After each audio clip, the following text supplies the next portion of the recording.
नमस्कार, आप सभी को धनतेरस की बहुत-बहुत शुभकामनाएँ।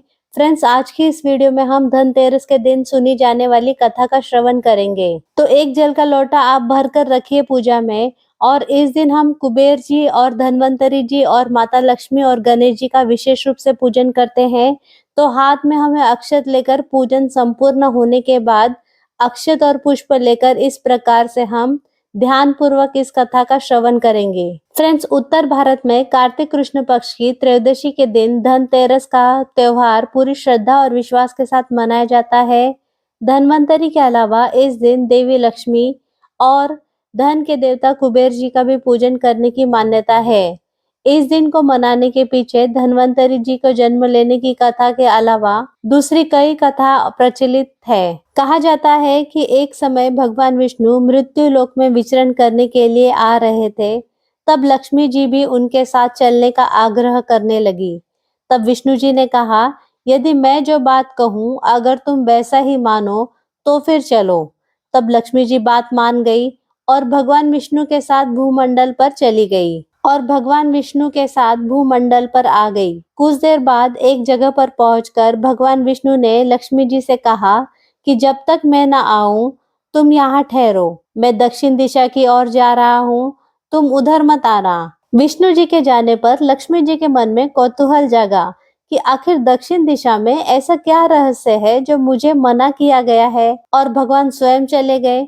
लक्ष्मी जी से रहा नहीं गया और जैसे ही भगवान आगे बढ़े लक्ष्मी जी वैसे ही पीछे पीछे चल पड़ी। कुछ ही आगे जाने पर उन्हें एक सरसों का खेत दिखाई दिया जिसमें खूब फूल लगे थे। सरसों की शोभा देखकर वे मंत्रमुग्ध हो गई और फूल तोड़कर अपना श्रृंगार करने के बाद आगे बढ़ी। आगे जाकर एक गन्ने के खेत से लक्ष्मी जी गन्ने तोड़कर चूसने लगी। उसी क्षण विष्णु जी आए और यह देख लक्ष्मी जी पर नाराज होकर उन्हें श्राप दे दिया कि मैंने तुम्हें इधर आने को मना किया था पर तुम न मानी और किसान की चोरी का अपराध कर बैठी। अब तुम इस अपराध के जुर्म को इस किसान की 12 वर्ष तक सेवा करो। ऐसा कहकर भगवान उन्हें छोड़कर क्षीर सागर में चले गए। तब लक्ष्मी जी ने उस गरीब किसान के घर रहने का निश्चय किया। एक दिन लक्ष्मी जी ने उस किसान की पत्नी से कहा कि तुम स्नान कर पहले मेरी बनाई गई इस देवी लक्ष्मी का पूजन करो और फिर रसोई बनाना, तब तुम जो मांगोगी वही मिलेगा। किसान की पत्नी ने ऐसा ही किया। पूजा के प्रभाव और लक्ष्मी जी की कृपा से किसान का घर दूसरे ही दिन अन्न धन रत्न स्वर्ण आदि से भर गया।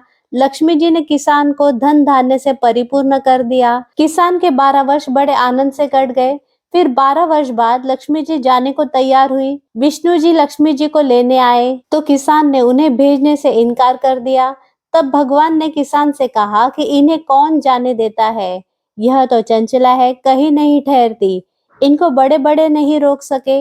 इनको मेरा श्राप था इसलिए 12 वर्ष तुम्हारी सेवा कर रही थी। तुम्हारी 12 वर्ष सेवा का समय पूरा हो चुका है। किसान हठ पूर्वक बोला कि नहीं, अब मैं नहीं जाने दूंगा लक्ष्मी जी को। तब लक्ष्मी जी ने कहा कि हे किसान, तुम मुझे रोकना चाहते हो तो मैं जैसा कहूँ वैसा करो। कल तेरस का दिन है। तुम कल घर को अच्छे प्रकार से लीप पोत कर स्वच्छ करना, रात्रि में घी का दीपक जलाकर रखना और सायंकाल मेरा पूजन करना और एक तांबे के कलश में रुपए भरकर मेरे लिए रखना। मैं उस कलश में निवास करूंगी, किंतु पूजा के समय मैं तुम्हें दिखाई नहीं दूंगी। इस एक दिन की पूजा से वर्ष भर मैं तुम्हारे घर से नहीं जाऊंगी। यह कह करके दीपकों के प्रकाश के साथ वो दशों दिशाओं में फैल गई।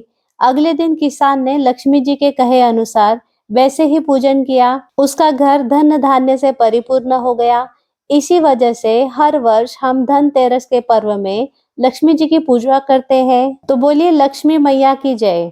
लक्ष्मी मैया की जय। हे लक्ष्मी मैया, जो इस कथा को सुनता है, कहता है और हुंकारे भरता है, उस पर सदा अपनी कृपा बनाए रखना। इस प्रकार से कथा कहने और सुनने के बाद में हाथ में हमने जो अक्षत पुष्प लिए हैं, थोड़े से हम जल के लोटे में डाल देंगे और इस प्रकार से सभी देवी देवताओं को अर्पित कर देंगे। इसके बाद माता लक्ष्मी से हम प्रार्थना करते हैं, क्षमा याचना करते हैं। तो इस प्रकार से धनतेरस की कथा संपूर्ण होती है।